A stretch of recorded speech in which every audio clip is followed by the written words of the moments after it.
સમગ્ર રાજ્ય જ્યારે ચૂંટણીનો પર્વ ઉજવી રહ્યું છે ત્યારે મહુવા શહેરની અંદર એક ઘાતકીય હત્યા કરવામાં આવી છે અને મહુવા સિવિલ હોસ્પિટલ ખાતે ખસેડવામાં આવ્યા છે અને મહુવા સિવિલ હોસ્પિટલ ડૉક્ટરે મૃતક જાહેર કર્યા છે।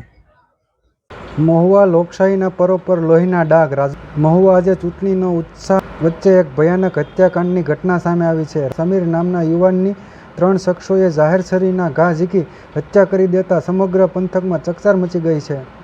જૂની અદાવતના ખેલાયો આ લોહિયાળ ખેલ પગલે મહુવા નવા બસ સ્ટેન્ડ પાસે મતદાન કરીને નીકળતા જ કાળ ભેટી ગયો। ભરચક વિસ્તારમાં આરોપીઓએ સમીર પર તીક્ષ્ણ છરીના ઉપરાછાપરી ઘા ઝીક્યા હતા।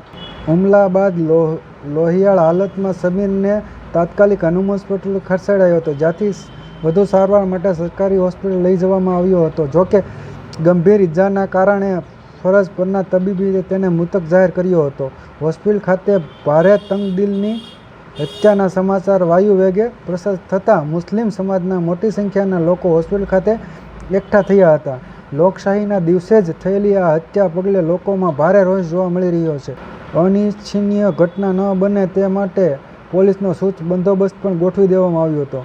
ચૂંટણીના દિવસે જ્યારે ચારેય બાજુ પોલીસનો પહેરો હોય ત્યારે ધોળા દિવસે આવી રીતે છરીબાજી કરીને હત્યા કરી દેવી એ ગુનેગારોના મનમાંથી કાયદોનો ડર નીકળી ગયો હોવાનું સાબિત કરે છે।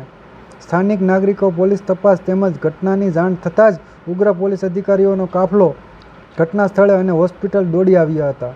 પ્રાથમિક તપાસ હત્યાનું કારણ જૂની અદાવત હોવાનું બહાર આવ્યું। એક તરફ જ્યારે આખું વહીવટતંત્ર અને પોલીસ કાફલો ચૂંટણીમાં વ્યસ્ત છે, ત્યારે જાહેર રોડ પર થયેલી આ હત્યાને સુરક્ષા વ્યવસ્થા પર મોટા સવાલો ઊભા કર્યા છે।